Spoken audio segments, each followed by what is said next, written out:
दोस्तों आज हम लोग पढ़ने वाले हैं फिजिक्स का 5वां लेक्चर। तो शुरू करते हैं अपन, ठीक है ना। दोस्तों अगर अभी तक आप लोगों ने मेरे चैनल को सब्सक्राइब नहीं किया तो कृपया करके सब्सक्राइब करें, ठीक है ना। क्योंकि मैं डेली का आपका फिजिक्स साइंस का जो चल रहा है ना, आप किसी भी एग्जाम में बैठ सकते हैं, ऐसा कुछ नहीं। आपका एमपी पुलिस है जो फिलहाल मेरा टारगेट है, एमपी पुलिस की वजह से मैं आपको ऑनलाइन के माध्यम से सिलेबस करवाने की सोच रहा हूँ, ठीक है ना। और कंप्लीट हो जाएगा आपका, ऐसा नहीं है। आप लोग साथ रहेंगे, अगर मेरे वीडियो को शेयर करोगे, ठीक है ना, लाइक करोगे तो मैं मोटिवेट होऊंगा और आपको पूरा कंप्लीट कोर्स करवा दूंगा 30 दिन के अंदर, ठीक है ना। चलो देखते हैं यहाँ पे हम लोग सबसे पहले बात करें दोस्तों घनत्व के बारे में। दोस्तों घनत्व के बारे में एग्जाम में क्या पूछा जाता है, तो घनत्व के बारे में एग्जाम में दोस्तों इसका ऐसा ही मात्रक पूछा जाता है, घनत्व का ऐसा ही मात्रक पूछा जाता है। दोस्तों घनत्व बराबर आपको फॉर्मूला याद होगा, क्या होता है, द्रव्यमान बटे आयतन होता है। दोस्तों क्या होता है, द्रव्यमान बटे आयतन। द्रव्यमान की एसआई यूनिट क्या होती है दोस्तों, किलोग्राम होता है। आयतन का क्या मतलब, आयतन मतलब लंबाई चौड़ाई ऊंचाई मतलब मीटर में नापते, ठीक है ना। आयतन की इकाई क्या होती है, मीटर की होती है दोस्तों, ठीक है ना। एसआई मात्रक में मीटर की होगा।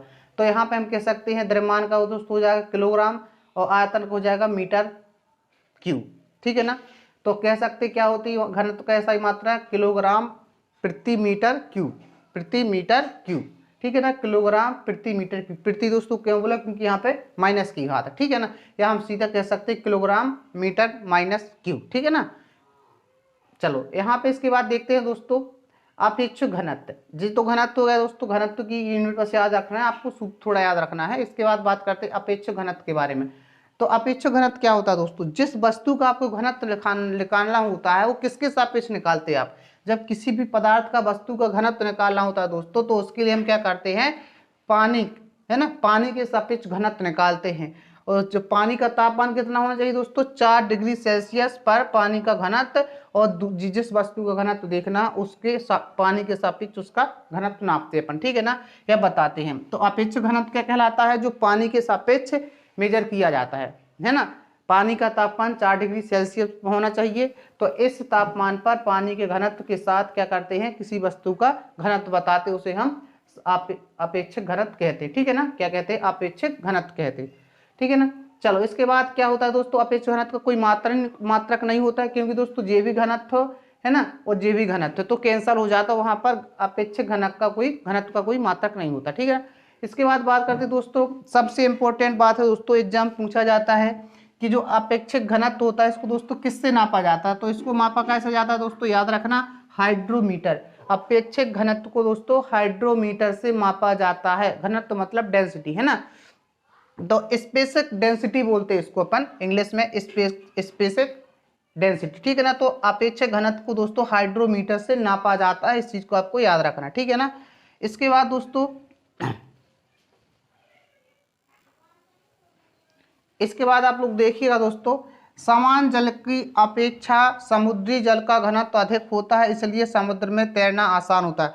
दोस्तों क्वेश्चन एग्जाम में बनेगा, आपका बोलेगा मतलब समान नदियों में या तालाबों में तैरने की बजाय समुद्रों में तैरना आसान होता है, क्या कारण है, ठीक है। समुद्रों में तैरना आसान होता है, क्या कारण है दोस्तों, तो इसका कारण है कि समुद्र का जो जल होता है, समुद्र के जल का जो घनत्व होता है क्या होता है, कम होता है। किससे कम होता है, सामान्य जल की अपेक्षा समुद्री जल का घनत्व दोस्तों कम होता है, इसलिए हम कह सकते हैं कि समुद्र में तैरना आसान होता है, ठीक है ना। याद रखना आप लोग, एग्जाम में पूछा सकता है, बहुत इंपॉर्टेंट लाइन है जी आपकी, ठीक है ना। इसके बाद दोस्तों समुद्र में बर्फ का 1/5 भाग ऊपर रहता है दोस्तों। जो समुद्र में दोस्तों बर्फ जम जाती है उसका 1/10 भाग क्या होता है ऊपर। जैसे जी क्या दोस्तों, जी समुद्र है आपका है ना, जी बर्फ डूबी है तो इसका कितना ऊपर रहता भाग, हल्का सा भाग। जैसे पानी का तल जे है तो यहाँ पे हल्का सा भाग जी क्या होगा दोस्तों, इतनी जी बर्फ अंदर है, 9 भाग इसके अंदर होते, 1 भाग दोस्तों क्या होता है बर्फ का बाहर दिखाई देता है, ठीक है ना। क्या होता है, 1 भाग बर्फ का ऊपर दिखाई देता है। वही लिखा है इसमें यहाँ पर कि समुद्र में बर्फ का 1/5 भाग ऊपर होता है, ठीक है ना, मतलब उठा हुआ दिखता है। तो बर्फ के पिघलने के बाद पानी के तल में परिवर्तन नहीं होता दोस्तों। अगर आप लोगों ने, मैंने एक आपको बताया था, जो आपके स्प्राइट वगैरह आता है ना, ठंडा वगैरह आता है, वो जम जाता है दोस्तों। जब हम भरते हैं दोस्तों किसको, जब हम किसको भरते हैं, द्रव को भरते हैं, तो उसको क्या करते हैं, थोड़ा दोस्तों खाली छोड़ देते हैं। जब द्रव अवस्था में अपन पेय पदार्थ को भरते हैं तो उसमें थोड़ी जगह खाली स्थान छोड़ देते हैं, ताकि क्योंकि हमें पता होता है कि बर्फ जब जो वो द्रव बर्फ बनेगा तो वो क्या होगा, आयतन थोड़ा और ले लेगा, इसलिए दोस्तों हम वहाँ पे खाली स्थान छोड़ते हैं। हम कह सकते हैं जो द्रव होता है, द्रव अगर जमता है तो आयतन थोड़ा बढ़ जाता है, लेकिन जब पिघलता है तो आयतन क्या हो जाता है दोस्तों, कम हो जाता है। ठीक है ना, तो बर्फ के पिघलने से आयतन बढ़ता नहीं है दोस्तों, आयतन क्या होता है, कम होता है। तो यहीं पे क्या होता है, यहाँ पे लिखा है बर्फ के पिघलने के बाद पानी के तल में कोई परिवर्तन नहीं होता है दोस्तों, क्योंकि एक बटे है ना थोड़ा सा भाग ऊपर जो भाग क्या निकला हुआ है दोस्तों, वो उतना भाग क्या होता है यहाँ पर पिघल मतलब कम होगा आयतन उसका। इस बर्फ के पिघलने पर इतना भाग आयतन कम होगा, बर्फ के पिघलने पर क्या हो जाएगा, आयतन बर्फ का कम हो जाएगा। तो इतना भाग पहले से ऊपर निकला तो जो भाग इतना जो कम होना रहा है वो इसी में समा जाता है। ठीक है ना, तो उसमें क्या होता है, कोई अंतर नहीं पड़ता। ठीक है, चलो इसके बाद बात करते हैं, ये याद रखना बर्फ पे पिघलने के बाद पानी के तल में कोई परिवर्तन नहीं होता। ठीक है ना, दूध की शुद्धता दोस्तों दुग्ध मापी से मापी जाती है, दूध की शुद्धता दुग्ध मापी से मापी जाती है। ठीक है ना, याद रखना। इसके बाद दोस्तों बात करते हैं हम पृष्ठ तनाव के बारे में। पृष्ठ तनाव, ठीक है दोस्तों, ठीक है ना, पृष्ठ तनाव के बारे में बात करें दोस्तों। पृष्ठ तनाव क्या होता है दोस्तों, पृष्ठ तनाव एक क्या होता है, किसी भी एक रेखा पर लगने वाला बल होता है, किसी भी रेखा पर किसी लंबाई पर लगने वाला बल होता है, इसको कह सकते हैं पृष्ठ तनाव क्या होता है, एकांक लंबाई पर लगने वाले बल को हम पृष्ठ तनाव कहते हैं। देखो, एकांक लंबाई पर लगने वाले बल को हम पृष्ठ तनाव कहते हैं। पृष्ठ तनाव की यूनिट दोस्तों सिंपल है, बल की न्यूटन हो गई और लंबाई की मीटर हो गई, तो न्यूटन प्रति मीटर, न्यूटन प्रति मीटर, पृष्ठ तनाव की यूनिट न्यूटन प्रति मीटर होती है दोस्तों। इसके बाद दोस्तों देखते हैं अपन पृष्ठ तनाव के बारे में और महत्वपूर्ण बातें जो पूछी जाती हैं। साबुन, डिटर्जेंट आदि जल का पृष्ठ तनाव क्या कर देते हैं, कम कर देते हैं दोस्तों। जो साबुन होता है आपका, निरमा वगैरह होता है, उस क्या होता है जब उसको पानी में घोलते हैं तो पानी का क्या कर देते हैं, जे पृष्ठ तनाव क्या कर देते हैं, कम कर देते हैं, ताकि क्या होता है वो निरमा जाके फिर मतलब कपड़े में अंदर जाकर मैल को आसानी से निकाल देता है। ठीक है ना दोस्तों, तो साबुन डिटर्जेंट का काम क्या होता है, पानी के पृष्ठ तनाव को कम करना होता है। ठीक है ना। अच्छा, पानी पर मच्छरों के लार्वा तैरते रहते हैं। जो आपने पानी देखा होगा, बाहर बहता हुआ पानी जो होता है उस पर क्या होता है, जो मच्छर होते हैं वो तैरते रहते हैं, परंतु पानी में मिट्टी के तेल छिड़क देने पर पानी का पृष्ठ तनाव कम हो जाता है और जिससे लार्वा पानी में डूबकर मर जाते हैं। दोस्तों यदि हम क्या करें, बाहर देखें कहीं पे पानी भरा हुआ, वहाँ पे बहुत सारे मच्छर वगैरह लार्वा पनप रहे हैं, अगर वहाँ पे हम क्या कर देते हैं, मिट्टी का तेल छिड़क देते हैं, तो वहाँ पर उस पानी का जो पृष्ठ तनाव है वो कम हो जाता है और क्या होता है, मच्छर उसी में डूबकर मर जाते हैं। तो किसके कारण मर जाते हैं, क्योंकि पृष्ठ तनाव कम हो जाता है जिससे वो डूब जाते हैं। ठीक है ना। चलो इसके बाद हम देखते हैं दोस्तों, यहाँ पर आते हैं केशकत्व के बारे में। तो केशकत्व में दोस्तों आप देखो, केशकत्व क्या होता है जी, इसमें एक केश नली होती है। केश नली क्या होती है, जिस केश नली एक खोखली बेलनाकार एक नली होती है, एक खोखली बेलनाकार नली होती है जिसकी त्रिज्या बहुत ही कम होती है दोस्तों। त्रिज्या क्या होती है, बहुत ही कम होती है। ठीक है ना, तो हम कह सकते हैं केश नली क्या होती है, एक खोखली बेलनाकार नली होती है जिसकी त्रिज्या बहुत ही कम होती है। ठीक है ना, जिसे हम क्या कह सकते हैं, केश नली कह सकते हैं। ठीक है ना। और केशकत्व क्या होता है दोस्तों, किसी मतलब केश उस नली के माध्यम से पदार्थ का ऊपर जाना या नीचे आना केशकत्व कहलाता है। पदार्थ का ऊपर जाना या नीचे आना क्या कहलाता है, केशकत्व कहलाता है दोस्तों। उदाहरण आपको याद रखना, परीक्षा में जो आपका पूछा जाएगा कि लालटेन की बत्ती तेल सोखती है, मतलब लालटेन की जो बाती होती है उसमें क्या होता है, वो तेल मतलब ऊपर सोखती जाती है और वो जलती रहती है। तो किसके कारण संभव होता है दोस्तों, जे केशकत्व के कारण होता है। ठीक है, किसका उदाहरण है, केशकत्व का उदाहरण है।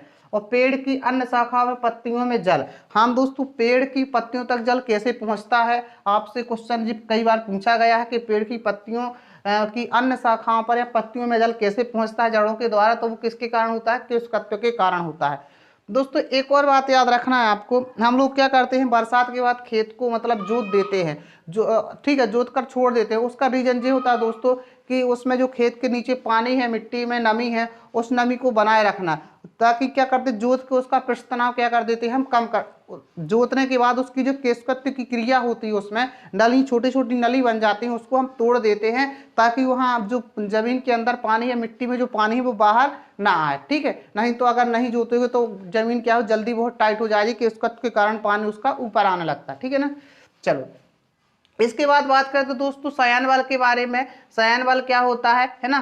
तो शयन बल किन्हीं दो द्रव्यों गैसों परतों के बीच लगने वाला घर्षण बल को शयन बल कहते हैं। दोस्तों जब किसी भी हम द्रव या गैस, दोस्तों केवल ये जो शयन बल होता है केवल द्रव में या गैस में होता है, ठोसों में इसका ये गुण बिल्कुल नहीं पाया जाता। ठोसों में शयनता का गुण बिल्कुल नहीं पाया जाता, ठीक है दोस्तों। तो किन्हीं दो द्रव या गैसों की परतों के बीच लगने वाला एक क्या होता है, घर्षण बल होता है। ठीक है, मान लो दो द्रव की परतें हैं एक दूसरे पे, मतलब ऐसे आप फिसला रहे हो, वो ठीक है ना, वो फिसलती नहीं एक दूसरे पर। क्यों, किसके कारण फिसलती है, क्योंकि दोस्तों उसमें उनकी परतों के बीच में एक आकर्षण बल, घर्षण बल लग रहा है। घर्षण के कारण वो क्या है, फिसल नहीं रही है, ठीक है ना। तो उसी को कहते हैं हम, क्या कहते हैं, शयन बल कहते हैं। जैसे दोस्तों आप लोग जैसे शहद को देखो, शहद का शयनता ज्यादा होती है शहद की, बल्कि पानी की शयनता क्या होती है, कम होती है दोस्तों। क्योंकि उनकी जो शहद की परतों में ज्यादा घर्षण बल लगता है और पानी में घर्षण बल कम लगता है दोस्तों। तो हम कह सकते हैं कि शहद की शयनता क्या होती है, ज्यादा होती है दोस्तों, और पानी की शयनता कम होती है। तो यहाँ पर देखिए क्या होता है आगे, ठोसों में शयनता नहीं होती है, समझ गए। अब ताप बढ़ाने पर द्रव्यों की शयनता दोस्तों घट जाती है। जैसे हम किसी पदार्थ को गर्म करते हैं तो उसकी शयनता क्या हो जाती है दोस्तों, कम हो जाती है। लेकिन दोस्तों सबसे महत्वपूर्ण बात तो यही है, आपके इस शयनता वाले भाग में क्या होता है, परंतु गैसों की बढ़ जाती है। देखिए दोस्तों, अगर किसी भी द्रव्यीय पदार्थ है, गैसीय पदार्थों के बारे में हम बात करें, अगर हम गर्म करते हैं तो द्रव्यीय पदार्थ की शयनता कम हो जाती है, लेकिन गैसीय पदार्थ की शयनता बढ़ जाती है। कब बढ़ जाती है, ताप बढ़ाने पर गैसीय पदार्थों की शयनता बढ़ जाती है, ठीक है। गैस की शयनता बढ़ जाती है लेकिन द्रवों की शयनता घट जाती है। इस बात को आप लोग विशेष ध्यान रखना, ठीक है ना। तो तरल पदार्थ, आदर्श तरल होते हैं, जो आदर्श तरल होते हैं, जो न्यूटन का आदर्श नियम होता है तरलों के लिए, एक नियम दिया न्यूटन ने, उस नियम का पालन करते हैं जो तरल, वो उसे क्या बोलते हैं, हम आदर्श तरल बोलते हैं, ठीक है ना। तो यहाँ पर कह सकते हैं आदर्श तरल की शयनता क्या होती है दोस्तों, शून्य होती है, ठीक है ना। तो ये तो आपका रहा। तो दोस्तों आशा करता हूँ आपको वीडियो पसंद आया होगा। तो अगर अभी तक आप लोगों ने मेरे चैनल को सब्सक्राइब नहीं किया तो कृपया करके सब्सक्राइब कर लें और दोस्तों के साथ शेयर करना बिल्कुल ना भूलें। जय हिंद दोस्तों।